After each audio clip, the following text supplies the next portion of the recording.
Hello, you beautiful people. So I was asked by someone in the comments recently to make a video about Peruvian taxes, and that's something that I wanted to do. So we should talk about taxes in general first, very quickly, before I get into the real meat and potatoes of all of this. So when it comes to taxes, there is multiple forms of where you can be taxed. There is sales tax, there is property tax, and there is income tax, which I'm going to hit on here. Yes, there are other types of taxes, and I'm going to be leaving them out because I find that those three things are the majority of what people are spending taxes on. Everything outside of that, unless I blanked on something or missed something in my research, I think those are the big three, so that's what I'm going to be focusing on. Anyway, moving on to what you're actually here for. So, between the US and Peru, the US has lower taxes across the board. So I'm going to go through each one and kind of tell you how to structure it, and if it's avoidable, all that good stuff. So, first of all, in the US, the tax rate for people that are making money on their own, for like entrepreneurs, you know, self-employed, all that stuff, is I believe 15.3%. We'll just call it 15%. That's going to be for Social Security, income, and all that other stuff. That raises as time goes on and as you make more money. So I think the cutoff is like 40 or 60,000 or something like that. I don't know the numbers. You're going to have to look it up for yourself. But after a certain point, it raises. And then I think again at like 100, it raises again to a max of what I believe is 37% income tax rate. Now, if you are working for a company where it is your job to work for them, and they pay you hourly or salary, that amount is going to be a little bit less because your employer is going to pick up a certain percentage of your medical and Social Security payments, but for the most part it's going to be about the same, and it's going to increase to about the same. In the US, if you're working for yourself, you can do write-offs and stuff like that. Now, in Peru, the tax rate is, from what I have found, 30%. Now, a little bit of a disclaimer here. I pay an accountant, a Peruvian accountant, to take care of all of my stuff. So, I don't know. I know there are certain ways to get around taxes here in a very legal manner. For example, there's a certain type of we'll just call it an LLC. They're called something different here, but for purposes of understanding, they have LLCs here where if you make under a certain amount per month in that LLC, the tax rate is only 5%. And that's only if you make under a certain percent, and that also takes into account write-offs. So if you write off, you can make it under that certain amount. Let's say the cutoff is $10,000 a month, and I think it's a lot lower than that, but let's just say it's $10,000 a month. And you made $12,000 a month, or yeah, $12,000 a month. If you can write off the $2,000 to get yourself under that $10,000 line, then there you go. Now, there's one thing that's very common here in Peru, and that is, well, I guess I'll move on to sales tax, and then I'll cover that. So here in Peru, there is an 18% sales tax. In the US, there is a 4 to 8% sales tax, I think, depending on where you are. So it's about half as well. Now, again, that amount is fixed in Peru, and it happens to be fixed in the US as well. Now, one big caveat here. This is less commonly done in the US because they're a little bit more strict, but here in Peru, cash sales are usually not including that tax rate. So if you are, you know, buying something and you put it on a card, usually they will add a tax rate, specifically if you want a factura, which is like a specific company receipt for write-offs. If you get that receipt, usually they add that 18% onto it. If you are doing a card, it's 50-50. But if you want a receipt, it's almost always going to include that extra 18% sales tax. If you get in cash in rural areas, usually that sales tax is not included. They leave it off. Certain places will build it into the price, certain places will add it. It really depends. It's hard to know sometimes because I think some places will double dip tax, so they can keep an extra 18% if you put it on a factura. It's a little bit hard to tell, so just be careful. Keep your eyes out for what is the right price.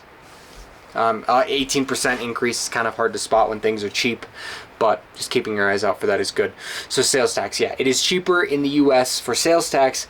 It is cheaper in the US for income tax. If your income tax is putting you over that 30% threshold like it is in Peru, you probably shouldn't be watching this video. You should probably be talking to a lawyer, an accountant, a bookkeeper, and a bunch of other people, because you have the money to spend on the resources to get yourself the best tax help you can possibly get.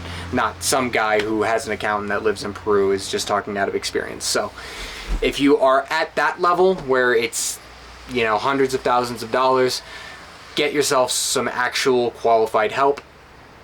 Also, if you're moving here to Peru, I recommend getting an accountant off the rip, even if you're going to do it yourself, to learn the ropes and figure out where you can cut corners and where you can't. Because there are legal ways to cut corners and there are illegal ways to cut corners. The legal ways, you should be cutting corners every single time. The illegal ways, you should never ever do. That's the general rule of thumb. They exist here and in the US as well. So the last thing is property tax. Now, again, I feel like this isn't going to concern anyone that isn't in that a little bit higher bracket. However, there is land here, and some of it's pretty cheap. So when it comes to getting your property tax, I don't know any way to get around it, but it's higher here than it is in the US. As far as I know, it's about 1.5%, 1%, 1.5% in the US. Here in Peru, it is 3%. So it seems for anyone that's not making a lot of money, like putting them over that 30% tax rate in the US, it makes more sense to pay taxes in the US than it does to pay here. So now I'm going to cover what that means for you.